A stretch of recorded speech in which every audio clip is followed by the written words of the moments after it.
ನಿಮಗೆ ಗೊತ್ತಿರೋ ಹಾಗೆ ವೇಟ್ಸ್ ಮೇಕ್ ಓವರ್ ಅಂಡ್ ಸಲೂನಲ್ಲಿ ಬ್ಯೂಟಿಷಿಯನ್ ಕೋರ್ಸ್ಗಳನ್ನ ನಾವು ಸ್ಟಾರ್ಟ್ ಮಾಡಿದ್ದೀವಿ. ಹೇರ್ ಸ್ಟೈಲಿಸ್ಟ್ ಕೋರ್ಸ್ ಸಹ ಇದರಲ್ಲೇ ಜಾಯ್ನ್ ಆಗುತ್ತೆ, ಮತ್ತು ಥೆರಪಿಸ್ಟ್ ಏನು ಕೋರ್ಸ್ ಇದೆ ಅದು ಸಹ ಇದರಲ್ಲೇ ಜಾಯ್ನ್ ಆಗ್ತಾ ಇದೆ. ನಮ್ಮ ಹೊಸ ಸ್ಟೂಡೆಂಟ್ ಅನಿತಾ ಅವರು ಇವತ್ತಿಂದ ಕ್ಲಾಸ್ನ ಸ್ಟಾರ್ಟ್ ಮಾಡ್ತಿದ್ದಾರೆ. ಅವ್ರ ಬಗ್ಗೆ ಒಂದು ಸ್ವಲ್ಪ ಲೈಟಾಗಿ ಕೇಳ್ಬಿಟ್ಟು ತಿಳ್ಕೊಳ್ಳೋಣ. ಹಾಯ್, ನನ್ನ ಹೆಸರು ಅನಿತಾ. ನಾನು ತುಂಬ ಕಡೆ ಬ್ಯೂಟಿಷಿಯನ್ ಕೋರ್ಸ್ ಸರ್ಚ್ ಮಾಡಿದ್ದೀನಿ, ತುಂಬ ಅಕಾಡೆಮಿ ಸರ್ಚ್ ಮಾಡಿದ್ದೀನಿ. ಹೇಳಿ, ನಮ್ಮ ಅನಿತಾ ಅವ್ರಿಗೆ ಫಸ್ಟ್ ಜೋರಾಗಿ ಮಾತಾಡಿರ್ತೇನೆ.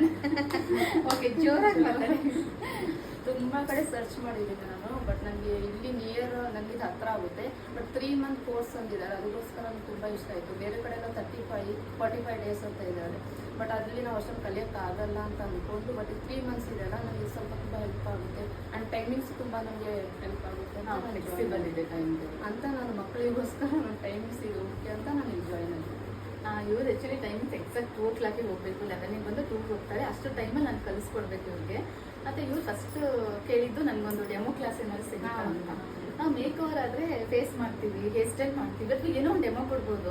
ನಾನು ಯಾವ ಪಾರ್ಟ್ನ ಇದ್ರಲ್ಲಿ ಸೆಲೆಕ್ಟ್ ಮಾಡ್ಕೊಂಡು ಡೆಮೋ ಕೊಡಲಿ ಅಂತ ನಂಗೆ ಗೊತ್ತಾಗಲಿಲ್ಲ. ಏನು ಬೇಡ, ನೀವು ಡೈರೆಕ್ಟಾಗಿ ಬಂದುಬಿಡಿ ಅಂತ ಹೇಳಿದೆ. ಆಮೇಲೆ ಮತ್ತೆ ಇವ್ರು ಅದೇ ಸೇಮ್ ನಿಯರು, ಮತ್ತು ಇನ್ನು ಕೆಲವೊಂದು ಕಡೆ ನಾನು ಪರ್ಟಿಕ್ಯುಲರ್ ಹೇಳ್ತೀನಿ, 1 ಮಂತಲ್ಲಿ ನಿಜ ಕಲಿಯೋಕ್ಕೆ ಕಷ್ಟ ಇದೆ. ಆಗಲ್ಲ ಅಂತ ಹೇಳಲ್ಲ, ಕಷ್ಟ ಸಾಧ್ಯ. ಯಾವುದು ಸಹ ಇಲ್ಲಿ ನಾವು ಆಗಲ್ಲ ಅಂತ ಹೇಳೋಕ್ಕೆ ಆಗಲ್ಲ. ಆದರೆ ಈ ಸರ್ವಿಸ್ ಏನಾಗುತ್ತೆ, ನಾನು ದುಡ್ಡು ಹಾಕ್ತೀನಿ 5 ಲಕ್ಷ 6 ಲಕ್ಷ 10 ಲಕ್ಷ ಅಂದಾಗ ಅಷ್ಟೇ ಚೆನ್ನಾಗಿ ಕಲಿಬೇಕು, ಅಷ್ಟೇ ಚೆನ್ನಾಗಿ ಫಿನಿಶಿಂಗ್ ಕೊಡಬೇಕು.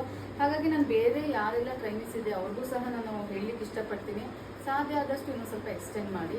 ಅಥವಾ ಅವ್ರು ಏನಾದ್ರು ಸ್ಪೀಡ್ನ ಕ್ಯಾಚ್ ಆಗೋಕ್ಕಾಗಿಲ್ಲ ಅಂದರೆ ಇನ್ನೂ ಸ್ವಲ್ಪ ದಿನ ಅವ್ರಿಗೆ ಸಪ್ರೇಟ್ ಟ್ರೈನಿಂಗ್ ಕೊಡಿ, ಅಥವಾ ಏನಾದ್ರು ಹೇಳ್ಕೊಡಿ. ಯಾಕೆಂದರೆ ಮೇಕ್ ಓವರ್ ಆದರೆ ಬಂದುಬಿಡುತ್ತೆ. ಇದಂದರೆ ಸರ್ವಿಸ್ಸು ಐಬ್ರೋ, ಹೇರ್ ಕಟ್ಟಿಂಗ್ ಅವೆಲ್ಲ ಸ್ವಲ್ಪ ಕಷ್ಟ, ಫಿನಿಶಿಂಗ್ ಎಲ್ಲ ಕೊಡೋದು. ಹಾಗಾಗಿ ಸ್ವಲ್ಪ ಟೈಮ್